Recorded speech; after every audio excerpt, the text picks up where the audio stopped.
To get a really creative perspective on things, you want to try out a fisheye lens, such as the Canon 8-15mm f4L lens. In this video, in the Canon EF Lens 101 series, we'll dive into the ultra-wide world by focusing on the fisheye lens. So what exactly is a fisheye lens? It's basically an ultra-wide angle lens that profoundly bends straight lines, hence the name fisheye lens. Photographers use them to create a unique view of the world, and it's almost a panoramic scene of everything around you. Fisheye lenses can be terrific for indoor shots, expanding confined areas in a way the naked eye doesn't see. It's hard to show the vast size of places like this with any other lens. Another great example is any city street. Imagine looking upward and being able to capture a photo that shows all the buildings around you and everything that you can see. Fisheye lenses let you get close to large subjects and still see the entire subject in the frame.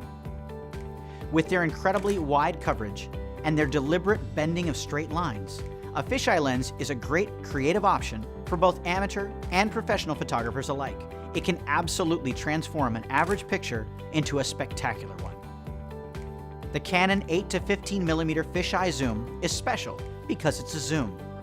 If you use a full-frame camera, like a Canon EOS 5D series model, you can fill the entire frame with a fisheye image when this lens is zoomed to its 15mm position. Cameras with the smaller APS-C size image sensors, like a Canon EOS 7D series model, can get the same corner-to-corner, frame-filling fisheye results with the lens zoomed to about 10mm.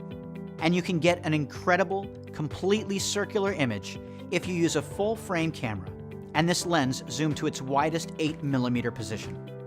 A fisheye lens may not be the first wide-angle lens you buy, but it can add a great visual option to your photography, and that's underscored by the 8-15mm lens's added zoom flexibility. Next up in the series, we're going to cover tilt-shift lenses and how they can help with architectural and even landscape photography. See you there.